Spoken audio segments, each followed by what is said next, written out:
Dulu orang-orang kita, orang kampung kita, kola putih, kola biru. Oh. Kola biru tu tiwek lah. Komen. Kita tak tahu.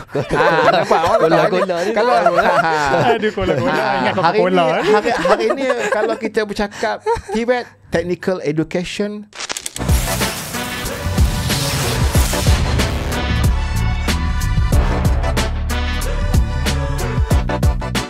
Assalamualaikum, bersama kita di dalam podcast Kita Gegor. Gegor ke kita? Gegor lah. Oh, lain macam ke? Okey, saya Sepet. Saya Amsyah. Oh, kami di dalam podcast Kita Gegor. Okey, so Amsyah, lain macam ni ke hari ni? Oh, itulah. Handsome je. Sibuk sikit ni, Berkemeja. Bet. Baru lepas balik meeting. Tapi dengan Perdana Menteri Zimbabwe ya. Oh, Zimbabwe Jangan bahasa, bukan bahasa Malaysia. Okey, so tetamu jemputan kita hari ni siapa dia? Okey Pat, hari ni kita bawakan seorang figura. Seorang ahli figura. Dewan Negara Pat. Dah macam anime. Oh, Kacau. kaki anime ni. Kita bawa seorang ahli Dewan Negara pada hari ni. Oh, sebab saya mencelah, saya dengar dia mantan pegawai khas Datuk Dr. Diraja Zamri Abdul Kadir. Oh, ya. Yang saya dengar lah. Betul ke tak betul tu kita tak tahulah. Tu yang saya nak tahu. Yang tu saya tak tahu pula. Mungkin saya lah kot yang kurang research je. Oh, Okey. Tanpa okey. buang masa, Okey. kita persilakan Yang Berhormat Senator Datuk Dr. Azhar bin Ahmad. Silakan Tok. Pertamanya saya ucap terima kasih pada tim Gegor kita Perak ni kerana sudi jemput saya untuk sembang-sembang dengan kita pada malam sembang santai malam ni. Saya sangat teruja, tambah pula yang saya santai ni anak muda yang handsome dua-dua ni. Oh, ya, terima kasih tu. Saya sangat gembira lah. Walaupun saya tadi ada di Kuala Lumpur, saya bergegas balik pasal saya nak tepat masa nak bicara dengan dua anak muda yang daripada Gegor Perak kita ni. Oh, terima kasih tu sebab sudi hadir tu. Tentunya kalau sangat. podcast panggil saya Perak ni pukul 9, 8.30 sampai. Oh, steady. Sumbang santai kan, sumbang sembang kita kan. Okey tu, mungkin untuk kita take off lah benda ni kan. Mungkin Datuk boleh perkenalkan diri dulu. Datuk sebagai ahli Dewan Negara, apa sejarah Datuk, macam mana boleh jadi Dewan Negara? Ya, nombor satunya dia kadang-kadang nasib kita tak tahu. Nasib seseorang ni apa nak jadi sekejap lagi kita tak tahu. Saya pun tak tahu nasib saya sampai setakat sampai ke tahap ini. Saya bermula dengan, saya bukan kata orang yang apa-apa. Saya seorang pelajar yang gagal dulu. Gagal. Saya gagal. SRP saya pun gagal. Tapi jangan putus asa. Saya adalah pelajar TVET yang macam mana Datuk Seri tim PM kita ni. Saya selepas SRP saya gagal, saya ambil sekali lagi SRP, saya pass.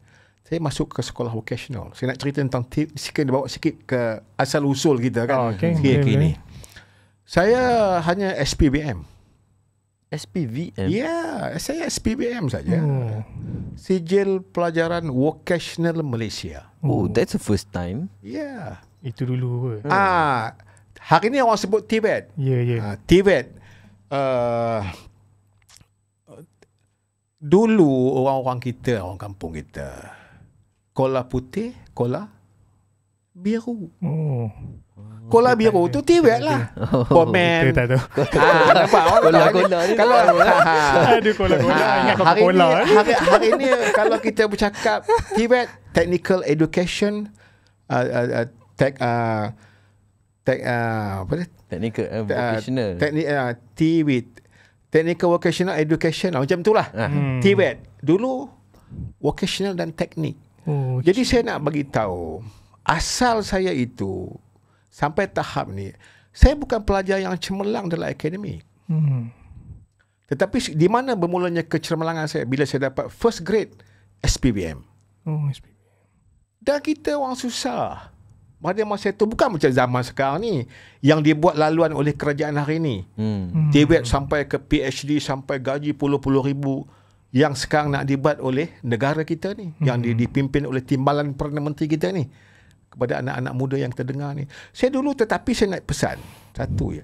Lepas je SPBM tu, saya terus dapat kerja. Lepas Hebat tak duduk rumah. Tak duduk rumah pun, saudara. Hebat tu. Oi, saya tak boleh tu. Ya. Lepas Okay, saya mesti nak relate SPBM dulu. kata 5 tu, 3 hari cikgu terus panggil pergi kerja di Kelantan, Pomen. Maksudnya Pomen. saya dah ada gaji RM300 pada masa tu. Jadi saya isi borang, kalau mungkinlah adik-adik tak tahu, operasi isi penuh.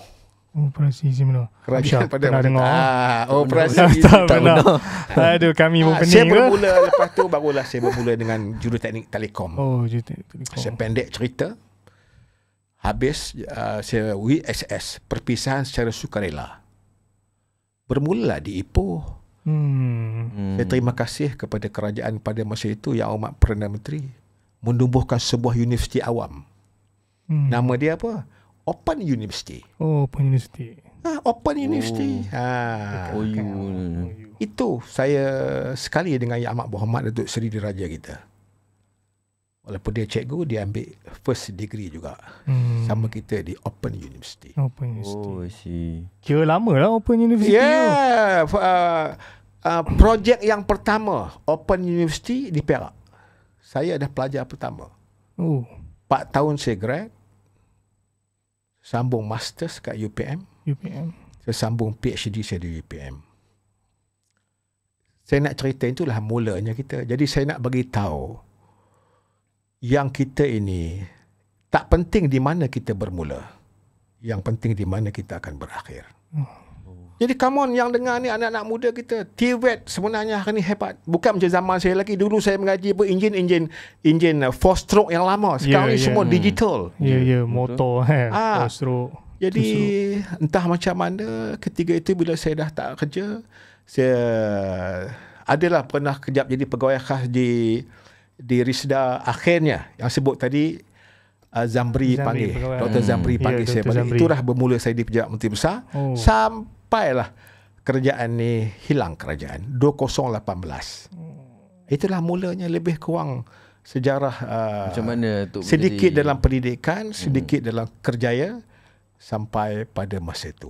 2018 maka saya akan menjadi penganggur. Kira tanah anggur ke apa tu? Saya risau juga tu. Penganggur. Penganggur. Oi, lama maksudnya seorang datuk pun pernah jadi penganggur. Time tu dah dapat datuk ke? Dapat dah. Dapat datuk jadi penganggur. Dapat datuk. Oi, dalam sejarah ni kot. Dalam sejarah ni, dalam Jadi, podcast ni boleh dengar. jangan kita tengok sebelah mata. Hari ni TVET saya sangat yakin akan cemerlang kerana kerajaan kita hari ni menumpukan kepada pelajar-pelajar yang 300,000 ni yang gagal ke akademik ini pergi ke TVET, dan insyaAllah anak-anak kita insyaAllah tak akan menganggur lagi. InsyaAllah kita sama-sama doa lah. Ya, kerana bukti saya TVET saya SP occasional saja. SPVM saja. Bukan senang.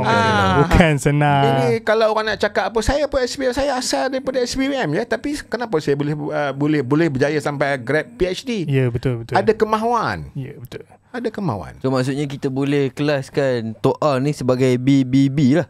Apa BBB? Bukan biasa-biasa. Bukan biasa-biasa. Main daripada line Kuala Putih, daripada kerja Pomen Belmoy, dia boleh main ke sini. Di mana kita mau? Ya, betul. Okey, tu saya rasa pasal TVET kita dah kenal Datuk punya sejarah ke apa. So sekarang ni kita nak masuk tentang kita punya tajuk. Kita masuk tajuk kita tentang Dewan Negara. Okey. Mungkin Datuk boleh cerita sedikit sejarah Dewan Negara ni, kewujudan ataupun Dewan Negara, komposisi Dewan Negara, apa fungsi peranan dia tu. Ya, Dewan Negara dipanggil juga Upper House. Upper House. Maknanya, tetapi kadang-kadang di Malaysia ni ialah pendidikan jugalah. Orang melihat Dewan Negara ni macam dengan chop rubber stamp saja. Tak, sebenarnya peranan dia ialah dia dewan yang tertinggi daripada Dewan Rakyat. Tinggi ya. Ya. Dewan Negara adalah dewan yang tertinggi daripada Dewan Rakyat. Ditubuhkan 1959. Oh, kira selepas merdeka. Ya, selepas merdeka 57 ditubuhkan Dewan Negara ini dengan fungsi-fungsi yang tertentu. Maka wujudnya 1999 itu Dewan Negara yang memainkan peranan sebagai checks and balance. Bukan sekadar apa yang dibahaskan di Dewan di Dewan Rakyat itu dibawa ke Dewan Negara hanya bersetuju. Kalau dilihat daripada surface dia macam tu, tapi sebenarnya bukan peranan dia sebegitu. Peranannya mengkaji balik undang-undang, melihat checks and balance. Kalau agak-agak tak bersetuju, kita pulangkan balik untuk di-amendment balik. Peranan Dewan Negara ini adalah peranan yang mendaulatkan undang-undang. Kalau dilihat undang-undang tu ada kelemahan, Dewan Negara akan menolak. Jadi pulang balik kepada Kabinet. Kabinet akan bawa balik kepada Dewan Rakyat, bahas semula. Tapi tak pernahlah berlaku kerana komposisi. Komposisi satu big thing juga tu. Big thing. Jadi kalau Dewan Negara menolak rang undang-undang yang dibawa oleh MP kerajaan. Jadi pelik lah.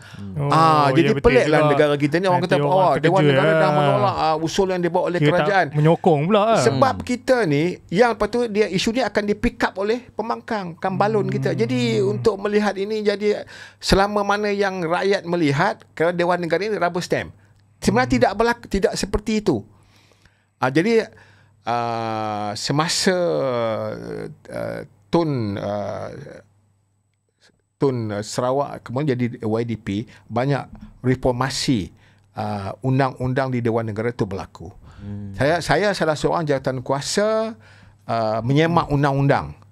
Jadi saya tahu Dewan Negara 5 tahun kebelakang ini berperanan sebenar-benarnya sebagai Dewan Negara. Kira lama juga kewujudan Dewan Negara ni. Ya. 1959 telah diwujudkan semata-mata bagi mempertimbangkan rang undang-undang, checks, balance dan akhirnya baru diluluskan. Maka barulah jadi rang undang-undang. Kira dalam Malaysia ni berapa dewan ada tu? Dewan kalau di negara kita ni dia ada state, ada Dewan Undangan Negeri.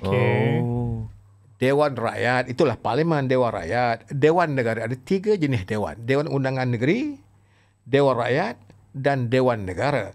Dewan Negara itu dipanggil juga Dewan Tertinggi, Upper House. Upper House. So dia Dewan Negara ni yalah Datuk cakap dia bukan bertindak sebagai rubber stamp kan. So macam mana Datuk cakap macam tu kalau yalah seperti yang kita tahu, dia akan meluluskan rang undang-undang, dia akan buat perkara-perkara yang sepatutnya lah. Tapi komposisi dalam tu, kita tengok, mestilah kebanyakannya, secara konvensyennya, mesti kerajaan akan meletakkan kebanyakan ahli komposisi dalam Dewan Negara tu, dia berpihak kepada kerajaan lah. Ya, okey, kita ke belakang sikit. Pelantikan komposisi ahli Dewan Negara. Pertama, dia dipilih oleh Dewan Undangan Negeri. Okay. Perak 2 orang. Dalam Dewan Negeri itu dipilih. Tapi nak pilih itu pun mesti ada kesepakatan di antara parti-parti yang menjadi kerajaan. Akhirnya mendapat perkenan ke bawah duli tuanku. Barulah dibawa ke Dewan Undangan Negeri, dicalonkan. Tetapi dalam ada kes-kes tentu, ada juga pihak yang pembangkang challenge. Berlawan. 2 lawan 2. Tengoklah macam mana ada. Dia pun letak dia punya calon juga lah. Tetapi kalau daripada calon kerajaan, kita memerintah, tentulah kita lebih. Selalunya kita menang lah. Selalunya kita menang lah. Kerajaan, pihak kerajaan lah. Takkan pembangkang. Tak logik. Macam di Perak ada 2 orang. 1 orang daripada, dua-dua orang daripada parti pemerintah. Yang mewakili negeri Perak ke Dewan Negara. Sebenarnya dia membawa aspirasi. Sebab dia membawa aspirasi suara daripada negeri. Kerana senator ini, dia peranan dia tak ada tempat. Dia tidak ada senator Gopeng, senator Broas. Dia senator tu, ahli senator tu Malaysia. Maksudnya dia tak ada Malaysia, kawasan. dia tak ada kawasan langsung lah. Dia Malaysia. Besar lah kira. Besar. Dia boleh bawa apa saja isu kepentingan negeri dan kepentingan nasional. Tidak ada masalah. Dia memang sebegitu. Dia dilantik, orang panggil senator daripada DUN. DUN. Setiap negeri diberi mengikut perlembagaan 2 orang. Mana dalam Malaysia ada negeri 14 ketika. Itulah kalinya. Selebih itu lantikan daripada yang di Pertuan Agong setelah mendapat perkenan agung dan dibawa nama tu oleh Perdana Menteri. Perdana Menteri berundinglah dengan ketua-ketua parti. Sistem kita sebegitu. Jadi yang di Pertuan Agong kuasa mutlak untuk melantik seorang senator yang berumur. Beza. Kalau ahli Dewan Undangan Negeri 18 tahun, 19 tahun, 20 tahun dah boleh jadi MP, Member of Parliament, ahli Dewan Undangan Negeri. Tetapi senator mesti umur 30. 30 tahun. Dia bawah 30 tak boleh? Tak boleh. Kalau itulah yang dalam perlembagaan kita begitu. Dia umur 30 tahun. Dia mesti sihat tu, badan tak gila macam-macam lah. Sama standard lah. Kalau macam saya nak jadi ahli senator tak boleh, Pat. Dah tentu tak boleh. Dia salah satu syarat tambahan, dia tak boleh rambut panjang. Itu je. Tak boleh. Betul tu. Aduh. Jadi discipline. Itu nama dia discipline. Jadi komposisi kita di parlimen, walaupun ada daripada negeri pemangkang, daripada negeri tak pemangkang, tapi perbahasan kita profesional. Perbahasan kita menjurus kepada fakta dan ikut dia punya peraturan. Kita tak tuan-tuan tak tengok lah dalam Dewan Negara melompat-lompat. Tak ada. Sebab dia nampak beza tu. Maaflah saya mencelah sebab saya tengok kalau dalam Dewan Parlimen kita nampak dah macam beruk. Maksudnya ini nak menjerit, itu orang menjerit. Minta maaf lah cakap kan, dah betul. Orang luar pun masyarakat pun cakap itu. Tapi bila kita tengok Dewan Negara ni tak banyak ditonjolkan. Dan nampak macam relax je. So dia bahas pun dengan fakta. So kenapa tu? Apa dia beza sangat ke? Kenapa Dewan Parlimen macam tu, yang bising-bising, yang Dewan Negara ni dia relax? Kita di Dewan Rakyat ni sebenarnya bukan mereka tu tak pandai. Dia betul semua pandai-pandai. Kalau mengaji pun semua hebat-hebat. Tetapi kenapa jadi macam tu? Kerana mereka ini kalau duduk di dalam parlimen, mereka ingat mereka mewakili parti. Mereka terlupa mereka itu adalah mewakili kawasan dan kepentingan kerajaan. Dia masuk dalam parlimen itu, dia melompat ke, bercakap kasar ke, maki ke, hamun kan. Dia nak tunjuk dia terror. Bila terror, jadi rakyat kau tengok wakil rakyat aku, berani bantai PMX, berani bantai TPM. Pasal dia nak menunjuk, bukan dia nak bela nasib rakyat dalam kawasan kita ke perlu itu, perlu ni, perlu itu, perlu ni. Tak. Kadang-kadang dia bercakap dalam parlimen itu, tak ada kena-mengena pun dalam kawasan dia. Keperluan yang keperluan untuk menoktahkan kemiskinan. Dia bercakap tu hanya semata-mata memenuhi aspirasi parti politik yang dianutinya. So maksudnya dia lebih kepada mengejar populariti lah. Tengok. Ini saya tak bercakap daripada auta. Saya bercakap dari fakta. Cuba saudara tengok dalam parlimen. Adakah mereka tu berjuang untuk rakyat? Kan? Contohlah kata kenaikan harga barang, kenaikan minyak, kenaikan subsidi dan sebagainya. Nombor satu, pembangkang kalau as a professional, dia kena di segi fundamental, dia bersetuju tak bersetuju? Bersetuju tak, kata contoh bersetuju atau tidak subsidi bersasar? Itu dulu. Bahas itu. Kalau bersetuju subsidi bersasar, bahaslah kaedah. Sebenarnya dia one by one lah. Dia bersetuju pun tidak, tak bersetuju pun tidak, balun saja. Nampak? Itulah yang kadang-kadang kita tengok dalam parlimen. Akhirnya kadang-kadang orang yang tak melihat secara fakta, dia seronok. Dia kata ini macam bagus. Hero. Dengan maki hamun tu hero. Beza dengan Dewan Negara. Dewan Negara semua kita berbahas. Tak cukup masa kita semua berbahas. Tetapi kita berbahas mengikut fakta. Tak bersetuju kita cakap tak bersetuju. Bersetuju kita cakap tak bersetuju. Jadi dalam Dewan Negara mempunyai tokoh-tokoh yang profesional. Yang boleh dikatakan hebat. Tapi ialah TV kebanyakannya banyak fokus kepada Dewan Negara. Jadi itu yang saya sebut tadi. Kita hari ini di zaman PMX dan timbalan Perdana Menteri kita sudah ada jawatan kuasa mengkaji undang-undang semula dan kita nak letakkan Dewan Negara ini sesuai dengan peranannya. Mendaulatkan perlembagaan negara. Itulah peranan sebenar-benarnya upper house kita. Bukan setakat gitu-gitu hanya mencukupi syarat. Tak mau dah macam tu. Kalau kita hanya mencukupi syarat, parlimen kita tak sampai startup dunia. Kita tak sampai taraf dunia, kita mesti upper house, kita mesti tahap dunia. Di Filipina umpamanya, dia punya Dewan Senat dia sangat hebat. Di US umpamanya, dia sangat hebat. Tapi kita akan menuju ke arah itu. Dan Menteri Datuk Seri Azalina pun, Menteri Tugas-Tugas dan Reformasi Undang-Undang pun banyak dah melihat semula undang-undang dan melihat semula peranan Dewan Negara ini sesuai dengan tujuan penumbuhannya. Dan saya quote satu ayat Datuk Seri Azalina dalam satu perjumpaan di kediaman Yang Amat Berhormat PMX 6 bulan yang lalu. Dia memuji, dia berkata the best perbahasan ialah daripada Dewan Negara, Senator Dewan Negara. Gila, so, maksudnya dia nampak beza lah kalau kita sendiri tengok. Memang kalau tengok parlimen ni dia lain. Ya, dia macam, yalah, kita tahu ada satu kes lukisan sarkas yang viral. Dia lebih kurang macam tu lah. Tapi mungkin saya ingat Dewan Negara ni dia lebih profesional. Dia menjaga kemuliaan Dewan itu. Sebabnya dia Dewan atas upper house. Upper house, ya, betul. Betul lah. Okey, tak apa tu. Kita beralih kepada perkara yang sedikit hangat lah, Pak ya. Okey.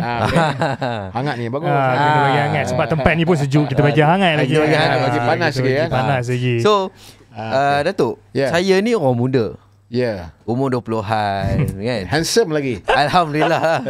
Muda. Tapi saya muda lagi daripada Sepet lah. Itu yang pasti.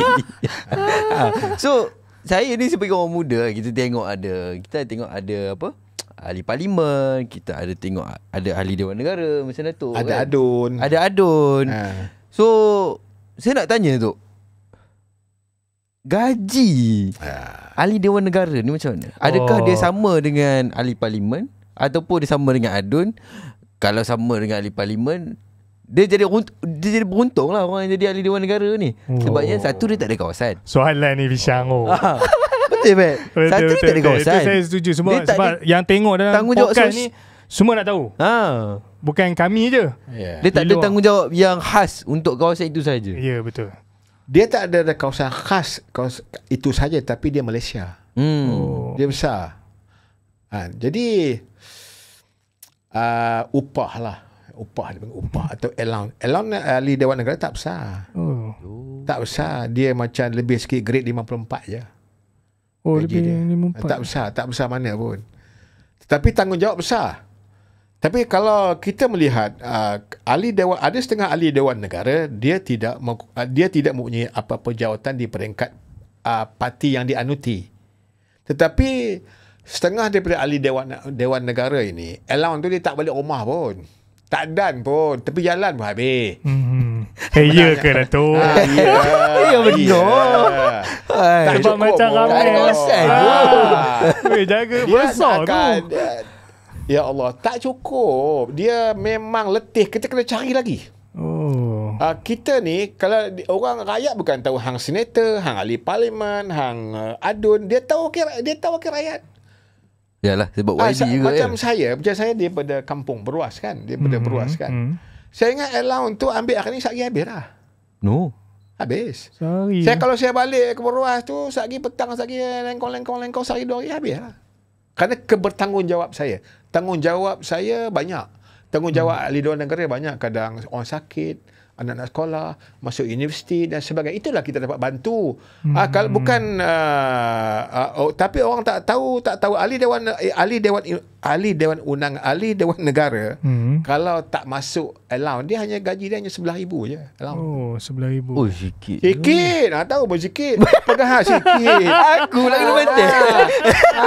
Pegawai kerajaan, pegawai kerajaan take home.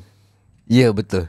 Tapi wakil rakyat tak termasuk dengan wakil rakyat dapat gaji, dia berjalan kaki daripada A ke B tu katalah one span katalah 100 meter. Itu pun habis 2,000 dah. Jalan jumpa. Nak sampai ke 3 tiang habis. Tetapi kalau pegawai kerajaan, dia tak jumpa sesiapa, dia take home. Berbelah-belah ribu gaji dia. Tapi itulah beza. Wakil rakyat, menteri lain lah, sikit dia ada allowance. Tapi kalau senator macam kami ni, itu sajalah. Dia tak ada peruntukan khas ke macam tak ada. Ahli parlimen ada setahun? Dia bagi 300,000. PMX ni dia bermurah hati, dia bagi kami 2 kali, 300,000 sekali, 300,000 sekali, 600,000. 600,000 setahun. Amalan bukan begitu. Amalan segi undang-undang 300,000 saja untuk satu term. Tetapi yang amat berhormat, PMX sekali yang baru dilantik kemarin, dia bagi kami lagi 300,000. Habislah bagi sekolah, bagi itu, bagi ini. Bila kita pemimpin ni, Sepet, bila kita ada duit, kita seronok bagi kat orang. Kita akan balik rumah kita seronok bagi kat orang tu, bagi kat orang ni, kita seronok. Kita rasa happy. Itulah kita leader, kita pemimpin. Sekolah minta kita bagi sikit, ini sekolah agama kita bagi sikit, semua kita bagi-bagi. Akhirnya habis. Semua dah habis. Tetapi pemimpin ni dia tak boleh harap itu. Dia mesti kreatif. Rajin usaha. Rajin pergi Kuala Lumpur, rajin mengadu hai kat menteri, rajin tulis surat kat Perdana Menteri, rajin tulis surat dekat Timbalan Perdana Menteri, rajin tulis surat kat menteri-menteri minta itu. Akhirnya orang tua-tua selalu sebut, kalau kita selalu main pisau berdarah tangan. Kalau selalu kita rajin minta, insya-Allah dapat. Lain falsafah. Kira pengalaman tu. Saya minta kat TPM macam-macam dia bagilah. Tapi kena rajinlah usaha. Kalau duduk menung harap guru langit tu, mana mau jadi. Dia kena usaha. Usaha tangga kejayaan. Ingat tu Syah. Usaha tangga kejayaan. Kalau minta kalau tak tulis surat tak pergi, siapa nak bagi kita? Siapa kenal kita? So kita kena pergi jumpa, rajin minta. Kita minta tu selagi kita ada tanggungjawab. Yang penting rakyat kita merasai nikmat daripada kerajaan ini. Ya, betul. Itu kita setujulah. Betul. Sebab itulah tanggungjawab yang diberi untuk menjaga rakyat di negara Malaysia ni. So Datuk, yang apa nama bajet tu dia bagi satu term, maksudnya satu term berapa tahun? 3 tahun. 3 tahun saja. Satu term 3 tahun. 3 tahun, tetapi senator ni macam di Perak, katalah habis 1 term, tapi terpulang pada Yang Amat Berhormat untuk mempersembahkan nama kepada kedua-dua tuanku. Kalau tuanku bersetuju, dia bawa kembali kepada Dewan Undangan Negeri untuk disebut dalam Dewan Negeri. Bersetuju, jalanlah, sambung lagi 3 tahun. Jadi setiap individu yang dilantik oleh Dewan Undangan Negeri ataupun yang di Pertuan Agong layak mendapat 2 term 6 tahun. Tetapi maksimum 6 tahun. Tapi terpulang pada pemimpin lah. Sama ada dia nak sambung atau dia tak mau disambung. Terpulang kepada pemimpin. Jadi 6 tahun tu full term sebagai senator. Jadi lepas tu kalau dia nak jadi senator lagi, dia tak boleh dah. Dah tak boleh. Tak boleh. Dia mesti 6 tahun. Maksudnya, tetapi kalau 3 tahun terhenti. Terhenti setahun.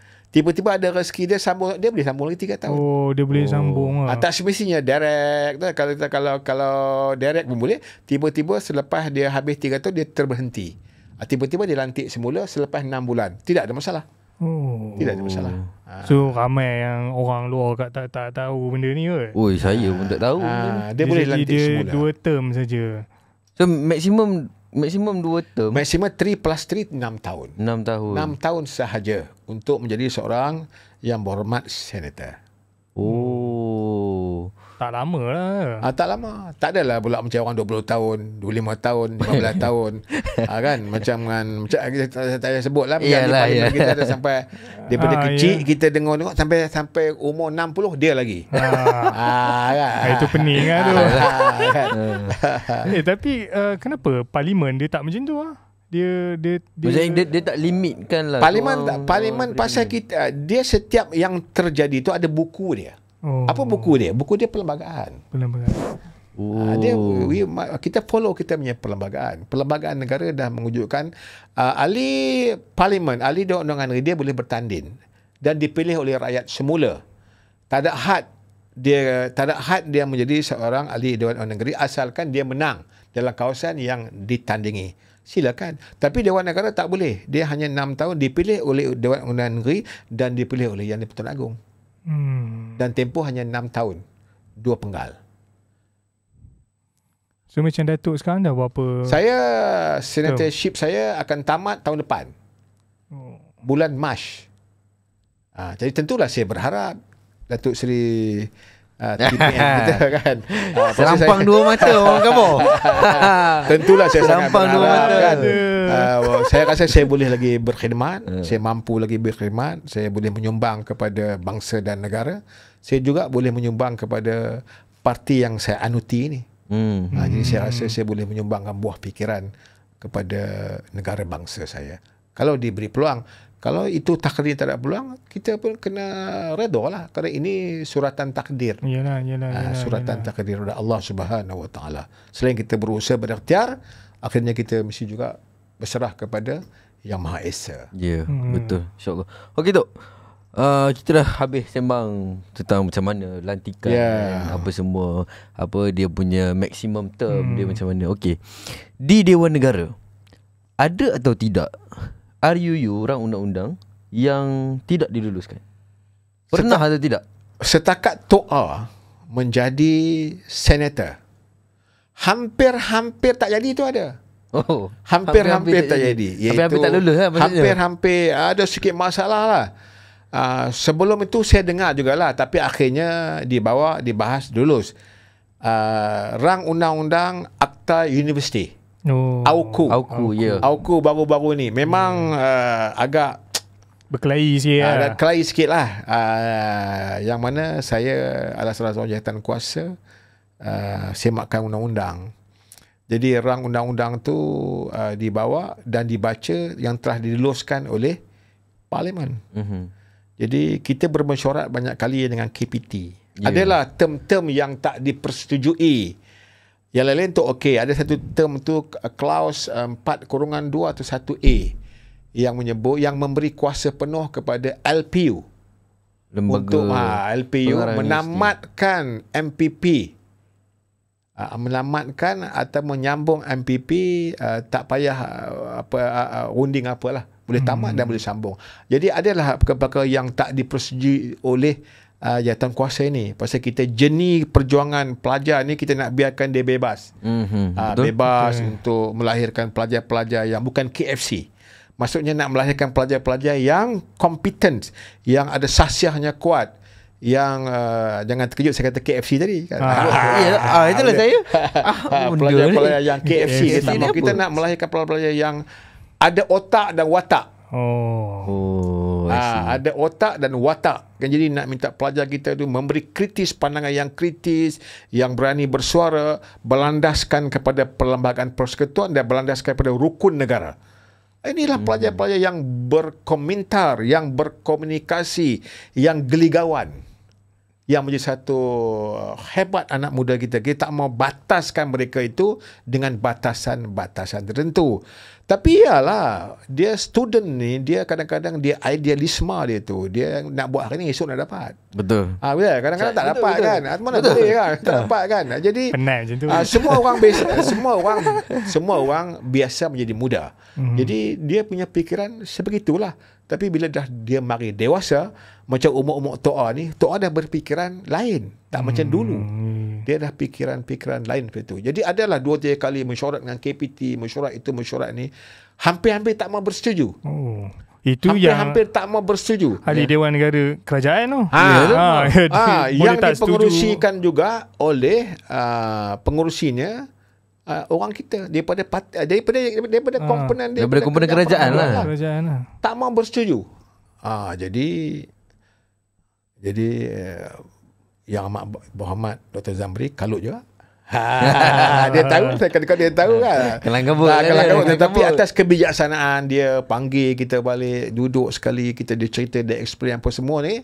Jadi akhirnya kita bersetuju dalam tak bersetuju.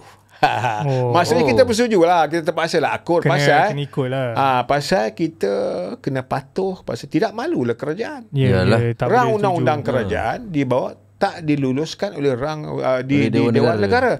Jadi bila Tok Seri Menteri Pengajian Tinggi beri pandangan, akhirnya kita terima dan kita berharap apa-apa keputusan LPU akhirnya melibatkan MPP, kita minta rujuk kepada Yang Amat Menteri. Dan nampak bersetuju. Barulah keesokan hari itu dibahas di Parlimen, di Dewan Negara, kita bersetuju. Jadi besar peranan kita dalam tu. Besar juga peranan Toa dalam tu. Besar peranan Toa dalam kemarin tu. Sama tu kena sebut. Angkat bakul. Rang undang-undang itu. Yang lain semua kita bersetuju. Jadi MPP dibenarkan kutip duit sendiri. Program semua dah benar. Tapi cumanya LPU diberi kuasa untuk menamatkan dan memendek dan memanjangkan tempoh ahli MPP. Itu tak dipersetujui. So dia ada benda yang setuju, ada yang benda yang kita tolak lah kan. Sebenarnya AUKU ni perjuangan yang panjang. Lama perjuangan tu kan. Jadi kita nak jadikan reformasi pendidikan yang supaya melahirkan anak-anak bangsa kita, anak-anak universiti kita yang ada kepala dan ada otak, ada watak dia. Bukannya KFC. Tak mau KFC. KFC tu apa tu? Saya tak KFC ni dia makan.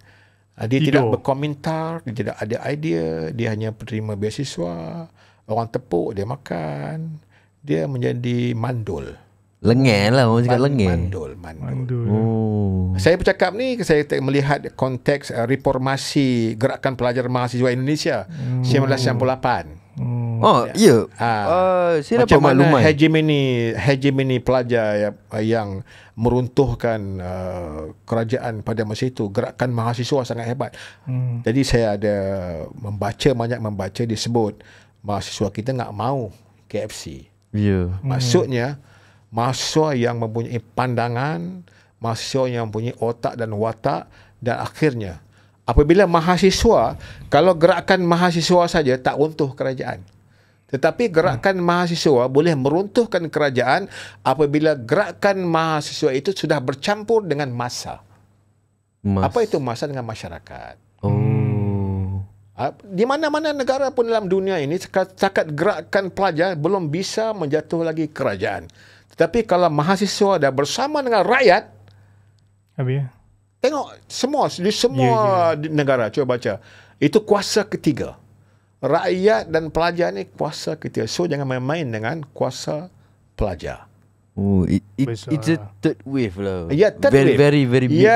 Kalau kita tengok di semua di Indonesia, di mana-mana negara lah, di Filipina, di Barat, umpamanya di Tunisia, apa semua, bila gerakan mahasiswa campur dengan masyarakat, untuk sebuah kerajaan. So jadi kita nak melahirkan mahasiswa yang hebat, yang mempunyai keterampilan, yang mempunyai bahasa, yang boleh berkomunikasi dengan baik, yang dipanggil kristal komunikasi. Tu apa nama, kan kita PRU bila PRU 15 2022. 2018. Lepas tu campur lagi 2020, 2021, 2022 bila ya. Macam Datuk jadi waktu sebelum PRU ke selepas PRU saya 15? Jadi 21 Mac. 21 Mac saya jadi senator sekarang 3 tahun kan. Jadi 2020 bulan Mac tamatlah saya punya. Kira sebelum PRU tu. Sebelum PRU. So di dalam Dewan Negara tu, kalau dah macam tu mesti ada daripada parti pembangkang. Ada? So ada. macam mana? Masa dulu, adakah dia seimbang? Masa kita ada wakil daripada Sampai pembangkang. sekarang kan? Sampai sekarang ada. Sampai sekarang. Mesti ada. Pasal Kedah ditakbir urus oleh pembangkang. Bukan pembangkang lah negeri. Kalau partinya, parti PAS lah. Terengganu, Kelantan, Kedah, Terengganu, Kelantan, lagi mana lagi? Perlis, 4 kali 2, 8. Tak termasuk. Tak ada negeri je. Tak termasuk dengan yang ada sekarang lah. Yang ada belum tamat. Yang belum tamat tu. Ada lagi, ramai juga ada lah. lagi calon, ada lagi senator daripada yang belum tamat. Masih ada. Jadi demo setuju ke kalau macam yalah bentangkan apa-apa RUU. Dia pun berbahas. Dia orang berbahas, akhirnya dia orang bersetuju. Yalah, kita berbalik kepada apa yang Tok kata tadi. Dewan Negara ni merupakan satu dewan yang sangat profesional. Yes. Cara pemikiran dia berbeza, Pat. Dia tidak tertakluk, pemikiran tu tidak tertakluk kepada dia tak jumuk sangat kepada parti. Dia lebih kepada kepentingan negara, kepentingan masyarakat. Betul. Betul. Macam saya sendiri pun kalau saya berbahas, saya tidak berbahas dalam keadaan yang jumut, yang rigid. Saya tidak berbahas dalam kandang saya. Saya tidak berbahas dalam kelompok-kelompok saya. Saya berbahas nasional dan internasional. Saya berbahas isu keselamatan sejagat, isu pelajar, isu ekonomi, isu-isu kepentingan nasional. Saya tak berbahas atas kepentingan dalam kawasan saya. Pasal itu biarlah wakil rakyat saya. Pasal itulah profesionalisme kami di Dewan Negara. Kami berbahas atas kepentingan nasional. Atas kepentingan watan. Itu tujuannya dia, ada wujudnya si senator ni yang mewakili profesional tertentu daripada puak-puak tertentu, daripada juak-juak tertentu yang mewakili segmen-segmen yang berada di Dewan Negara. Jadi tentulah di Dewan Negara itu sangat berbeza dengan dewan rakyat. Maksud kami kalau kita berbahas tentang kepentingan pertahanan, kami bercakap dalam soal konteks yang sangat besar. Hari ini sistem pertahanan negara umpamanya. Kami bercakap soal drone. Kami bercakap soal teknologi angkasa lepas. Macam mana negara kita ni bajet yang kecil kita nak adakan, tambah sekarang ni negara kita tak sunyi daripada ketegangan di Laut Cina Selatan. Macam mana tentera kita, macam mana kapal-kapal kita. Jadi kita berbahas bukan dalam kandang kita berbahas yang sangat besar, internasional. Kalau dengar itu kita tak berbahas yang seperti mana yang adinda tengok dalam Dewan Rakyat tu. Itulah sebab terkejut. Kita tak bahas kita tak bahas macam tu. Kita berbahas, kita tanya yang Mak Menteri, kita berbahas bagaimana kita nak mempertahankan negara ini daripada serangan-serangan cyber, serangan-serangan negara luar. Bajet ni tak cukup. Kita minta bajet ini diperbanyakkan. Senator kena minta. Contoh lagi, very simple. Pekebun-pekebun kecil kita sedang diserang oleh ulat bungkus kelapa sawit. Bila banyak serangan ulat bungkus, hasil pengeluaran negara minyak akan merudum. Jadi kerajaan kena reserve 10 million, 20 million untuk membantu pekebun kecil melalui semburan untuk mematikan semut-semut ni, ulat-ulat ni. Jadi kalau pekebun kita kecil kita diserang ulat, hasil akan merosot. Minyak negara akan kurang. Pendapatan isi rumah pekebun kita akan kurang. Dia akan jadi kesan sosialisasi.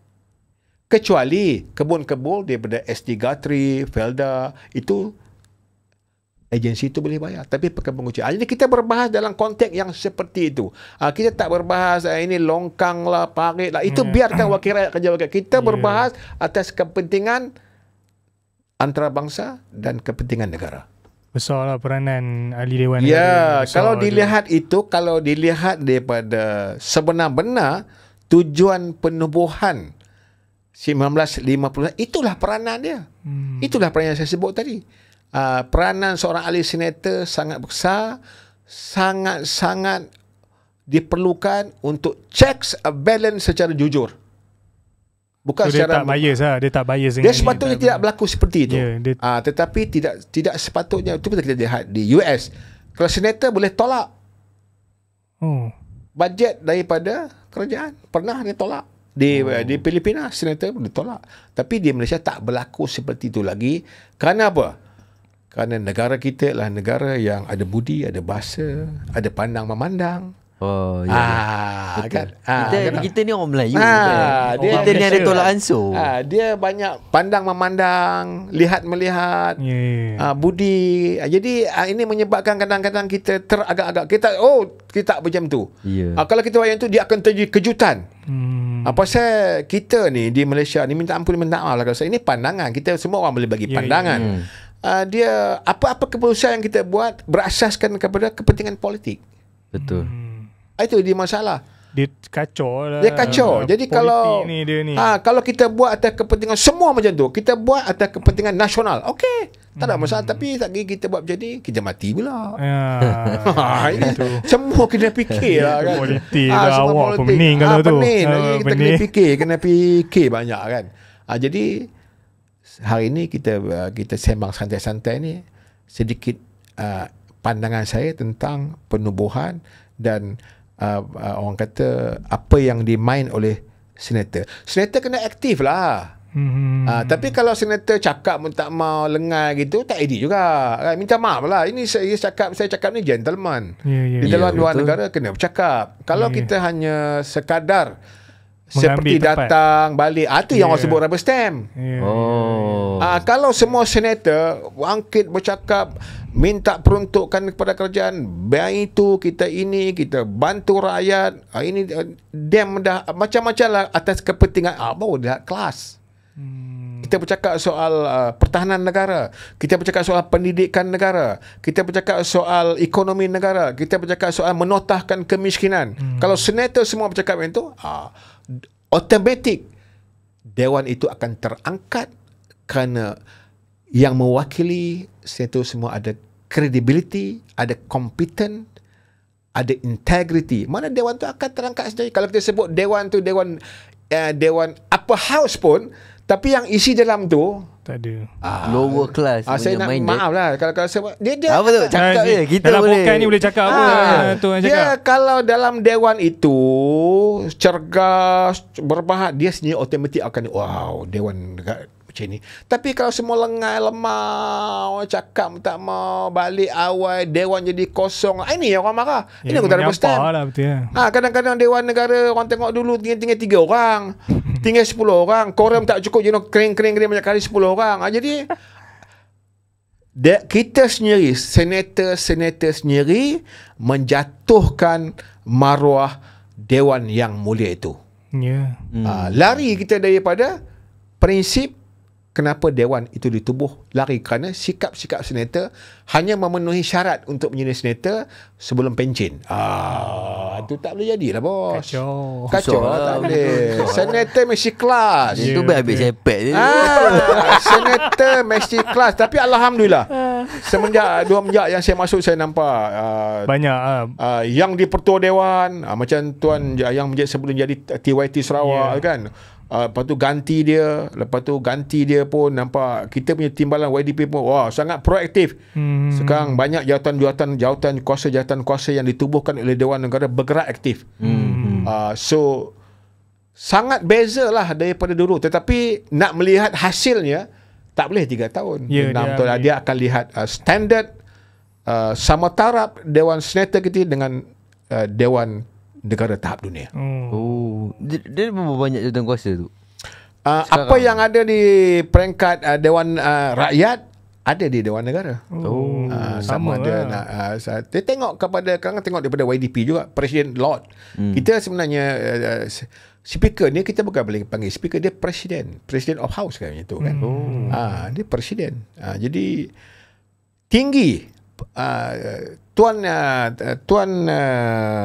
speaker di Dewan Negara itu tinggi, dia punya hakiki dia punya standard dia.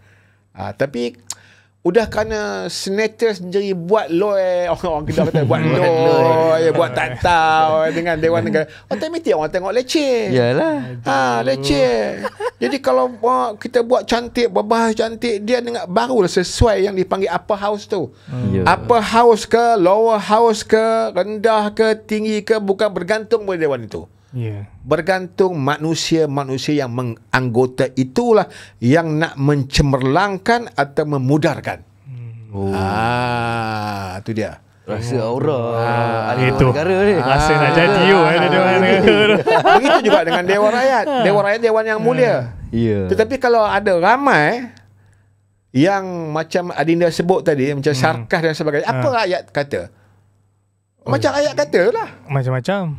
Bukan nak berbahas untuk kepentingan nasional. Berkelahi, maki hamun. Jadi apa standard? Orang akan cakap, yelah ahli politik dia boleh cakap macam-macam. Lepas itu, tetapi standard dia. Kita tengok standard di Western lah, di Australia, di US, di UK. Hari ni kalah-kalah lah. Tapi dia berbahas atas kepentingan negara dia. Dia tak lah kata maki ni tak guna lah, ini menyamuk. Macam-macam tak ada. Tak ada. Beza. Jadi kita ni bila masuk dalam dewan je, dia berperang. Jadi jadi isu rakyat tu tak ada. Tu dia buang masa lah. Sebut tadi contoh yang last, kata subsidi. Yang pertama, pembangkang kena terima. Sama ada kita terima tak terima subsidi bersasar ni. Itu dulu. Kalau kita tak terima, tolak lah. Tapi kalau terima, okey, kami terima subsidi bersasar, kaedahnya kami nak kena lawan. Okey. Tapi ini yang bersasar pun tak terima, tak tunggu, tak angguk dulu. Kita lawan sampai kesudah. Akhirnya jadi apa? Walaupun dia baik pun dia tak mau kata baik. Macam mana kan? Semua tak baik. Semua tak elok. Semua tak baik. Naik gaji pun tak elok lah. PMX bagi ni, naik gaji tak elok lagi ke? Ni bantuan kepada madani ni. Banyak rakyat tak tahu ni. Yang bantuan PMX bagi ni, 100,000 setiap kampung JPKK ni. Ni banyak orang tak tahu. Ada lah. Adik ni boleh tahu. 100,000. Saya memang tak tahu lah benda ni. 100,000. Kaya kat kampung saya. Semua JPKK, semua JPKK yang amat berhormat, PMX bagi 100,000 melalui ICU. Projek-projek yang diluluskan oleh kerajaan. Apa lagi tak bagus ke? Jadi pendek kata 100,000 di kampung ni, 100,000 melalui ini, 100,000 melalui persatuan.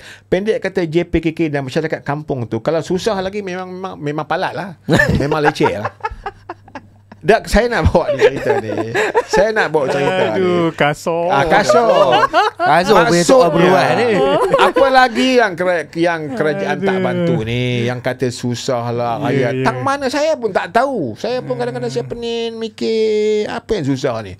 Rupanya saya kaji-kaji ini semua mainan daripada orang yang tak suka kita. Bantuan sangat banyak. Sangat banyak. 100,000 turun. Lepas tu melalui komuniti Madani pun turun. Daripada KPT pun turun juga. Kementerian Pengajian Tinggi yang diarahkan menjaga setiap daerah. Diperuntukkan juga 100,000 untuk memajukan usahawan anak muda. Dia buat promosi, dia buat branding dan sebagainya. Universiti tolong 100,000 kepada usahawan kita. So tang mana lagi? Banyak benda-benda yang mungkin tak disampaikan. Ataupun media kalau tak sampaikan, ini saya dah cakap di Dewan Negara, sistem penyampaian itu. Sistem penyampaian kerajaan itu masih lagi tak sampai ke rakyat bawah. Sedangkan banyak timbalan Perdana Menteri 1 dan 2, Perdana Menteri kita bantu rakyat sikit banyak. Tapi masih lagi sistem penyampaian ramai yang tak tahu. TVET ni, kita kena main isu TVET ni. Anak-anak yang tak mau akademik ni, kita mesti kerahkan mereka. Bermula Giat Mara, bermula IKM, bermula Kolej Pengajian Tinggi Mara, pergi UniKL sampai PhD. Dan anak-anak ni Adinda percaya tak? Seorang wanita muda yang welding dalam air gaji sampai 15,000, 20,000. Oh ya, aku dengar juga. Itu dia semua itu TVET, semua vocational school macam saya juga. Tapi saya tak sambung. Kalau saya sambung dulu, saya lepas apprentice training, saya pergi traktor Malaysia Berat, kalah. Lahat dulu ada TMB tau, Traktor Malaysia Berhad. Ya. Sebelum saya masuk technician telekom, saya lepas tu saya dapat transfer pergi ke Penang Chilem Park. Saya dah lulus. Kan saya tunggu lagi masa saya dah manager. Tapi masa tu recess. Itu kalau bukan jadi senator masa lah. tu pula, lepas tu lah. ekonomi krisis ekonomi dunia, TMB banyak tutup. Jadi maksud yang saya nak bagi tahu, jangan tengok sebelah mata anak-anak kita yang lepasan Tibet ni. Hari ni kita mesti rebut yang Datuk Seri Zahid bawa ni, timbalan Perdana Menteri kita ni, anak-anak muda mesti menguasai, mesti masuk Tibet kerana pendapatan lumayan. 15,000 apa sekali turun. Chargeman, mekanik bukan pemain katuk-katuk ni, dia high end, Maserati, Porsche ke, bukan main katuk-katuk. Pergilah tengok di Uni KL di Kulim Bandar Baru. Kulim macam mana dia punya bengkel dia, semua high end. Semua komputer, anak-anak kita, anak Malaysia, anak Melayu, anak Cina, anak tengok, wow, kelas. Dia tak sama, dia dah berbeza. Repair kapal terbang, Uni KL repair kapal terbang pun ada. So, kamulah rakyat Malaysia, perahu sudah di air, dayung sudah di tangan. Fikir mau apa? Plan nak jadi apa? Iyalah. Jadilah. Macam saya plan umur 40 tahun aku mesti kerja dapat. Saya usaha betul-betul. Saya mengaji betul-betul. Walaupun orang peleceh saya. Mengaji pun orang peleceh, tak mengaji pun orang peleceh. Aduh. Yalah. Nak buat macam mana? Itu sifat semula jadi manusia. Bukan senang lepas nak dapat Open University, nak pas muat tu. Ni anak-anak muda tengok muat tu. Saya patut 4 tahun dah settle, tapi 4 tahun setengah ambil 2 kali. Muat tak lulus. Dapat first degree, sambung master 4 tahun lagi dekat UPM. Sambung lagi PhD 4 tahun dekat UPM. Bila kita dapat, mereka perli kita, itu mengaji apa tu. Ini semua sikap kita. Sikap kita macam tu. Jadi saya pun heran juga, akhir-akhir ni banyak orang ada PhD. Itu nak tanya tapi sebab kan Datuk dah cerita panjang betul lah. Ini doktor betul. Ini doktor betul. Kira betul lah, bukan beli lah. Akhir-akhir ni saya pun heran. Bukan beli. Heran banyak betul pula ada PhD. Mai kok mana? Saya tahu saya sampai 12 tahun. 12 tahun Adinda. Lepas tu satu hari pernahlah ada Dr. Zamri dengan Datuk Seri Najib pergi rombongan pergi ke India. Sampai ke airport saya kena tahan. Apa saya tahu? PTPN tak bayar. Ni penyakit PTPN juga, hutang tak mau bayar. Pula dah. Apa kata bilion cuma tak bayar. Orang tak bayar. Sampai hari ni susah pengurusi PTPN nak kutip balik. Tapi kita cakap lagi orang lutu kita pasal tak mau cakap ini sentuh politik ni payah kan. Payah. Okey tu, tak apa. Saya ingat saya dengan Cepet pun dah banyak tanya pasal Dewan Negara, pasal Datuk sendiri lah kan. So menuju ke akhir-akhir rancangan kita gegar malam ni. Saya nak tanya, Datuk orang Perak, betul? Ya, saya orang Perak. So macam mana Datuk gambarkan situasi di Perak tu sendiri, dari sudut politik, dari sudut pendidikan, dari sudut mungkin dari sudut TVET, sebab Yang Amat Berhormat Menteri Besar kita pun tengah memperjuangkan agenda Perak Sejahtera 2030. MB so, kita boleh. Yang Amat Menteri Besar kita ni, nombor satu saya jawab politik stable. Perak politiknya stable. Okey, dengar stable. Dengar sangat semua ni. Stable. Perak kalau Menteri Besar dengar pun amat stable. Itu nak jack. Itu nak jack. Tapi betul lah. Mana patut ada orang lah jadi senator. Ada pernah dengar kocak-kocak? Tak ada. Semua sama rata. Daripada mana anutan pun selesai. Menteri Besar kita ni cekap dia. Cekap. Steady. Yang kedua, sebut tadi Tibet. Banyak kali MB sebut. Kemarin dulu dekat bersama dengan Mara pun dia cakap keperluan Lumina, Lumik, memerlukan pekerjaan sikit yang ramai. Gili, betul. Berapa ramai. Krian, dia bukan nak perlu orang kola putih banyak, kola biru. Kola biru tu Tibet lah. Siapa yang nak isi ni kalau anak-anak kita tak daripada sekarang masuk Giat Mara, masuk IKM, masuk Uni KL, masuk mana lagi? Giat Mara, masuk kolej pelajaran MARA, kolej tinggi pelajaran MARA untuk melahirkan welder, mekanik, otomotif, chargeman, engineer dan sebagainya. MB sebut, kalau anak Perak tak ada dalam TVET, maka anak Selangor akan datang. Anak Kedah akan datang. The wastage. Yes. Negeri kita ni, Menteri Besar kerajaan kita buat betul dah. Betul dah buat ni. Cuma kita ni, yang dengar ni, rebutlah peluang ni. Jangan suruh anak kita dia tak mau dah ambil SPM, kita paksa juga. Suruh dia pergi ikut vocational and training TVET. Pasal saya dengar Datuk Seri Zahid MARA pun bagi tahu tak perlu lagi SPM. SK2, SK3, SK apa, sama taraf dengan diploma dah. Hanya perlu 3M. Kalau tak salah saya kan, 3M.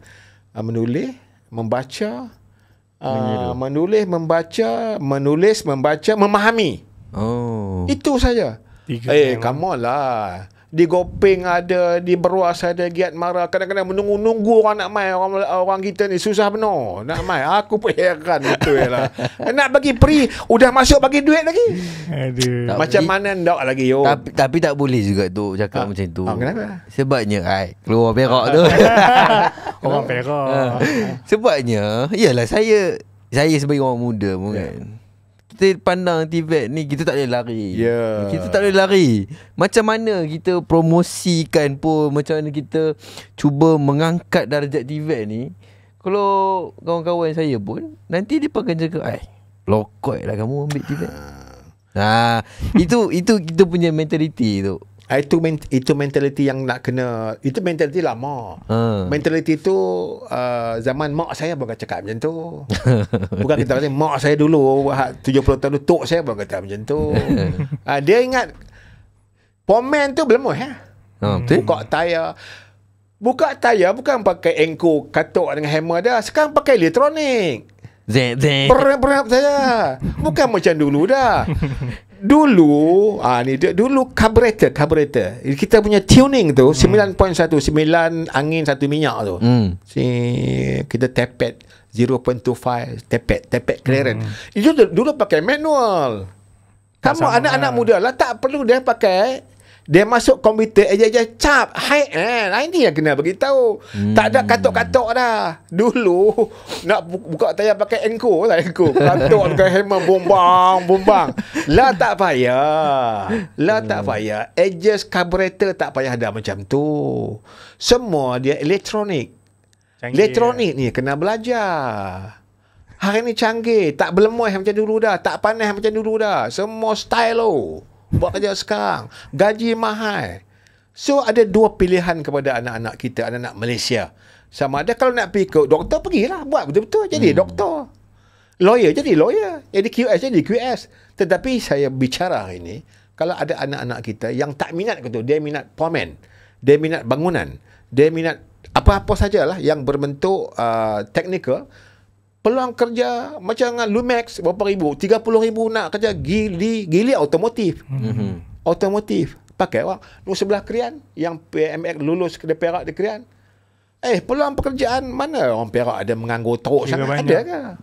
Kira banyak lah. Tapi kalau nak jadi ahli senator macam mana tu? Kalau saya senator ni sebenarnya saya ni kalau nak jadi mekanik pula ramai. Okay. Nak jadi jurutera pun ramai. Kira ramai. Tapi jadi senator ni kerana terhad. Di Perak 2 orang je. Contoh di Perak kan. Bagian Gopeng tak dapat. Bagi Ipoh Barat, pasal dia pun kata ini sistem kita. Sistem yang dibuat oleh kerajaan negeri ini ada 2 tempat saja kan. Katalah kita Perak ni ada beberapa bahagian. Katalah bahagian ini ditentukan senator ni olehkan tempat lain tu, pemimpin-pemimpin dia boleh bertanding. Jadi diberilah macam dulu di Perak ni, Ipoh Barat, Ipoh Timur, Gopeng dan sebagainya, itu aja. Jadi berturut-turut lah orang tu bila nak sampai nasib. Jadi trip ni kalau saya tak salah pandang, senator kali ni datangnya daripada Ipoh Barat. Itu dia. Jadi di peringkat nasional terpulang pada Perdana Menteri dan Presiden Parti untuk mencalonkan siapa saja dan perkenan ke bawah duli agung. Ya, jadi di negeri 2. Negeri 2. Federal. Saya rasa akan ada satu lagi langkah yang akan dibuat oleh PMX mengisi pool kan. Full ni saya kalau tak saya hampir 70 lebih. Sekarang ni baru 50 lebih, ada 20 kekosongan lagi. So ada peluang lah ada peluang di peringkat federal. Untuk menjadi seorang senator. Boleh. Dia orang muda pun banyak dalam senator ni. Saya rasa yang mewakili belia. Yang mewakili orang kurang upaya ada, semua ada. Dalam yang mewakili tokoh bahasa yang hebat, Profesor Awang Serian. Senator. Dia maksudnya segmen yang pelbagai dalam Dewan Negara itu. Ada jurutera, ada profesional, ada semua dalam tu yang digaulkan untuk menjadi dewan itu adalah checks and balance dan mempunyai integriti, kompeten seorang ahli senator. Saya ulang balik. Yang membuatkan dewan hebat ataupun tak hebat bukan dewan itu, orang yang berada dalam tu. Kalau lemau, lengai semua, maka dewan tu pun akan lengai, lemau. Betul lah, Bet. Betul lah. Jadi apa maksud ni, tanyalah. Kita duk sebut senator kita pun tak tahu. Tanya. Senator tu apa, S tu apa, E tu apa. Yalah. Dia je masuk ke, Bet? Mana tahu tu nak tanya. Senator. Bukan saya je, ramai tu. Senator ni penonton-penonton kita tak tahu. Senator ni kalau nama Melayu, nama bahasa Malaysia Melayu ya, ahli Dewan Negara. Senat, Dewan Senat macam universiti tu Dewan Senat. Ya, betul. Dewan Senat orang yang buat keputusan. Itulah. Tapi kalau S apa E apa tu saya tak tahulah. Tapi kalau mereka Dewan Senat, dewan orang yang membuat keputusan, yang menulis keputusan tu panggil Senat. Ramai aku nak tahu. Jangan orang marah aku dah. Yang penting aku handsome. Yang penting itu. Okey tu, saya ingat dah cukup lama kita bicarakan tentang topik ahli Dewan Negara ni. Saya dan juga Sepet ingin mengucapkan ribuan terima kasih kepada Datuk Azhar, Toa kita, kerana sudi hadir pada malam ini. InsyaAllah jika ada rezeki kita jemput balik lah. Saya tanya tim production boleh? Okay, production tunjuk thumbs up. So saya bagi ending dekat Sepet lah. Dia mula, dia ending. Sila. Betul ya. Terima kasih Toa sebab sudi hadir ke podcast kita Gegar. So banyak yang Toa kongsikan tentang Dewan Negara, apa betul, itu senator, macam mana nak jadi, nak negeri mana ada kira ada 2 wakil daripada negeri, dah ada lantikan yang Pertuan Agong federal. So bagi saya, masyarakat di luar sana mungkin boleh tahu dan dia akan rasa macam berfunction juga senator ni kan. Tapi saya bagi cadangan, mungkin Toa boleh bawa ke senator tu, buatlah live.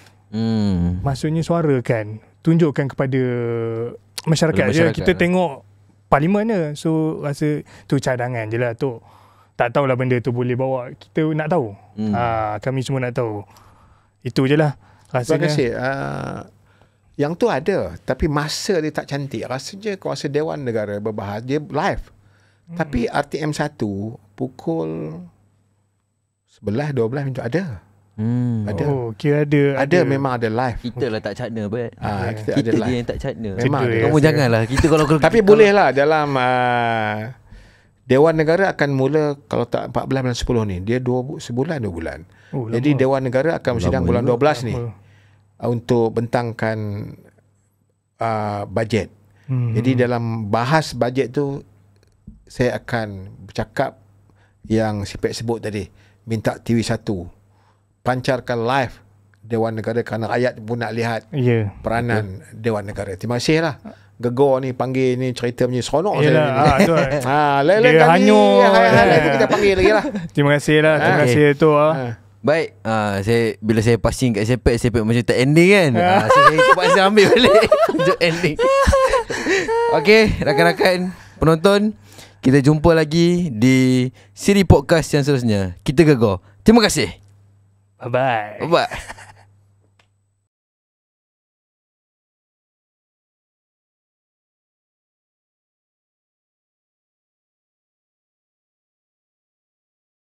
Terima kasih. Bye-bye. Bye-bye.